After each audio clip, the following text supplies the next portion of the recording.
Olá pessoal, tudo bem? Nós vamos aqui dar continuidade com as questões do concurso de Porto Alegre da banda Fundatec, tá? Vamos continuar aqui com a questão 54, que diz o seguinte: com base nas matrizes, é correto afirmar que... Aí tem aqui a matriz A e a matriz B. E aí qual dessas alternativas vai corresponder, né, corretamente a essas duas matrizes? A gente observa nas alternativas que temos o determinante da matriz A e o determinante da matriz B. Então, logicamente, a gente calcular o determinante dessas duas matrizes nos ajudará a resolver essa questão e achar a alternativa correta. Ok? Então, como que vamos fazer isso? Vamos pegar aqui a matriz A, certo? Matriz A, que é... Vamos colocar aqui para fazer o determinante, né? 1, menos 1, 3 e 2. E o determinante, né, ou seja, o det da matriz A vai ser o seguinte: diagonal principal, ou seja, 2 vezes 1, 2, menos a diagonal secundária, 3 vezes menos 1, que é menos 3. Então aqui a gente já observa que 2, esse menos com menos vai dar mais, 2 mais 3, 5. Então eu sei que o determinante da matriz A vale 5, ok? E agora vamos fazer o determinante da matriz B, certo? E a matriz B é composta por menos 1, 2, 1 e 3. E aí eu vou calcular esse determinante. Diagonal principal, menos 1 vezes 3 é menos 3, menos a diagonal secundária, 2 vezes 1, 2. E menos 3 com menos 2, vai dar menos 5. Então, aqui o determinante da matriz B é menos 5. Observe o seguinte, que o número é o mesmo, só muda o sinal, né? É exatamente o oposto. O determinante da matriz A deu 5 e da matriz B deu menos 5. Então, são números opostos. E aí, quando a gente vem para as alternativas, a gente observa o seguinte, que a única alternativa que tem o determinante de uma dessas matrizes e a outra o seu oposto é exatamente a letra A. Ok? Mas aí talvez você se pergunte, mas poxa, não é o determinante de B que está negativo? Então por que que na alternativa A, o que está negativo é o determinante de A? Simplesmente porque o determinante da matriz B é menos 5 e o determinante da matriz A é 5. Só que com esse menos que está aqui, ele se torna menos 5. É por isso que são iguais. Então, claro que a alternativa A é a alternativa correta dessa questão. Continuando, vamos agora para a questão 55. Dadas as funções f1 de x igual a 2 vezes seno de x mais 1 e f2 de x igual a 3 meios cosseno x. Considere o intervalo de suas respectivas imagens como sendo I1 e I2. Sendo assim, assinale a alternativa correta. Bom, gente, essa questão a gente precisa entender um pouco de gráfico de função. Porém, a gente vai focar mais na imagem. Onde é que fica a imagem das funções, né? A gente que estuda funções, a gente tem até inclusive uma playlist aqui no canal, que a imagem das funções exatamente está no eixo Y, ou seja, o eixo que está na vertical. Você há de concordar, por exemplo, que se um gráfico, vamos supor aqui, eu tenho um gráfico nesse formato, que ela começa aqui e vai até aqui, né? Começa aqui e vai até aqui. Aonde esse gráfico reflete em cima do eixo Y, ou seja, esse lado aqui do eixo Y, até aqui, né? Aí sobe até aqui. Esse lugar aqui todo pintado é a imagem da função, ok? Então, considerando esses conhecimentos sobre imagem de funções, a gente vai considerar o seguinte. Nós temos aqui duas funções, ok? Uma delas, ou melhor, as duas são conhecidas, porém ela está um pouquinho modificada, porque no caso da função seno está multiplicada por 2 e tem uma unidade a mais, e a função cosseno está multiplicada por 3 meios. Ora, vamos lá. Primeira coisa que a gente tem que saber, né, das funções trigonométricas, como seno e cosseno, é que ela é limitada pelos intervalos -1 até 1, ok? Então, quando o gráfico de uma função, da função seno e cosseno, elas não passam desse intervalo na imagem, ok? Isso quando elas são apenas seno de x ou cosseno de x, ok? Ela tem esse intervalo limitado entre um -1 e 1 na imagem, ok? Então vamos lá, né? Considerando aqui a função seno, observe o seguinte, ela está multiplicada aqui por 2. Quando uma função é multiplicada por 2, o intervalo de sua imagem vai se esticar uma unidade para cima, né? Até 2 no caso, como aqui era 1 foi até o 2, e do -1 até o -2. Ou seja, o gráfico da função 2 seno x vai ser assim, ó. Deixa eu fazer aqui. O gráfico dessa função vai ficar limitada do -2 até o 2, ok? Ou seja, ela teve uma esticada, né? Ela era limitada do 1 ao -1, mas quando eu multiplico por 2, ela se estica do -2 ao 2. Tudo bem? Então, nesse caso, a imagem da função 2 seno x, ela é limitada na imagem do intervalo do -2 até o 2, beleza? Agora, não é isso que a função tem, né? Apenas, ela tem também uma unidade a mais aqui, ó. E o que acontece quando eu tenho uma unidade a mais na função? Esse 1 aqui, ele é o termo independente, né? Ou seja, no gráfico ele vai cruzar o eixo y no 1.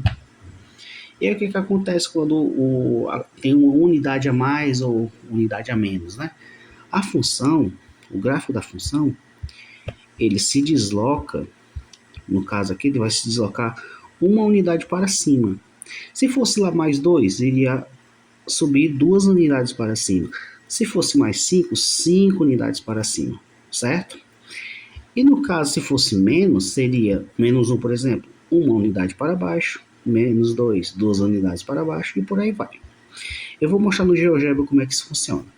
Mas até lá, vamos só entender aqui. Se eu tenho uma unidade a mais, né, no caso, esse -2 vai subir para o -1. Ou seja, a imagem da função vai ficar limitada do -1 até quanto?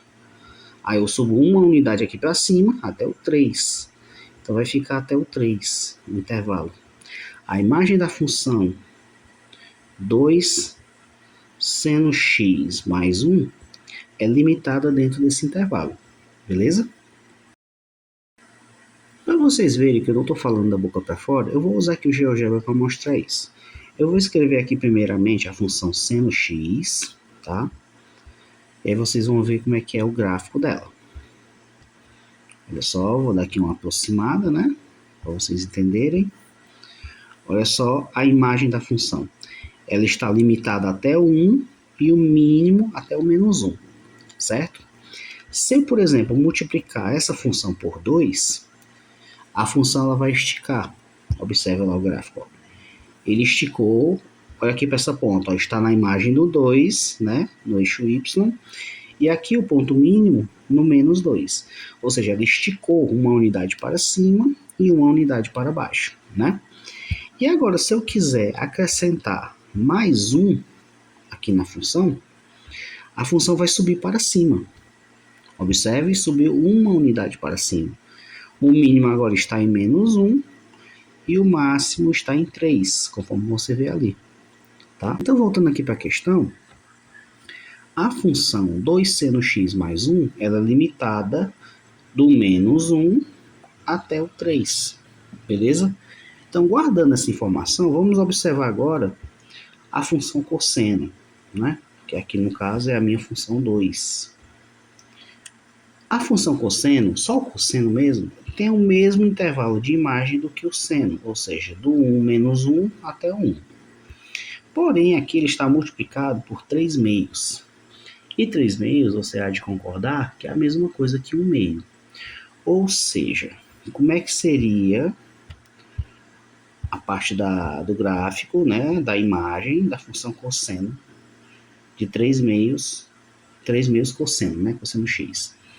Se o 3 meio é 1 meio a imagem, isso significa que ela estica 1 meio para baixo, menos 1 meio, e menos 1 meio para cima, certo? Ou seja, a imagem da função 3 meios cosseno x é limitada dentre esses dois intervalos, menos 1 meio, 1,5, melhor dizendo, né? E até mais 1 meio. Eu até errei aqui, né? Deixa eu ajeitar. Não tem esse menos, que aqui é positivo. Então, menos 1,5 até 1,5, que é a mesma coisa que 3 meios, tá? Eu confundi com o meio aí, me desculpe. Mas é 3 meios, a função esticou, se era no 1, que ela estava, no menos 1 e no 1, quando eu multiplico por 3 meios, ela se estica até exatamente no valor que é correspondente a 3 meios, que é 1,5. Beleza? Então, feito isso, eu pego esses dois gráficos e vou observar de acordo com as alternativas, tá? Vamos lá. Primeira alternativa, a imagem de 1, ou seja, a imagem da função seno, está contida na imagem 2? Vamos lá. Vamos pegar aqui o intervalo, né? O intervalo aqui varia de menos 1 até o 3. E o intervalo dessa daqui varia de menos 3 meios, que é o menos 1,5, até 3 meios. Será que esse intervalo está contido nesse? Bom, o menos 3 meios está fora do menos 1, ele está mais para cá. Então, logicamente que não está contido, né? O primeiro intervalo não está contido dentro do segundo. Então, a letra A está descartada. Ok? Letra B. A imagem de 1, união imagem 2, é igual a menos 3,5 até 3. Vamos lá observar isso. Se a imagem 2, a imagem 1 começa no menos 1 e a imagem 2 no menos 3 meios, e o intervalo maior, no caso aqui seria até o 3, né? O menos 1 está dentro, no interior desse intervalo. Então, menos 1,5 é um número menor, né? É o número que está mais no extremo do intervalo. E o 3 é o que está no extremo superior. Então, logicamente, aqui a união desses dois intervalos da imagem resulta no intervalo que vai do menos 3 meios até o 3, né? Então, essa alternativa B é a alternativa verdadeira, né? A gente já pode até marcar ela, porque é a alternativa que corresponde ao que a gente observou aqui, né, nessas comparações. A alternativa C diz que a imagem 2 está contida na imagem 1. Isso é mentira, né? Até mesmo porque a imagem 2, ela termina no 1 meio, 1,5, estou sempre confundindo com meio, né? Ela termina no 3 meios, porém a imagem 1 tem até o 3, então não tem como dizer que a imagem 2 está contida na imagem 1, né? Ok? E ela começa no menos 1,5 e a imagem 1 começa no menos 1, que é um valor um pouco superior. Então a alternativa C está descartada. A alternativa D, imagem 1 igual a imagem 2, descarta totalmente, porque são diferentes os intervalos, né? A gente vê aqui que são diferentes.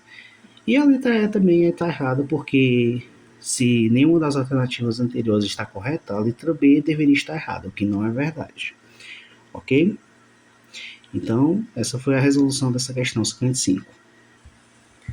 Agora sobre a questão 56.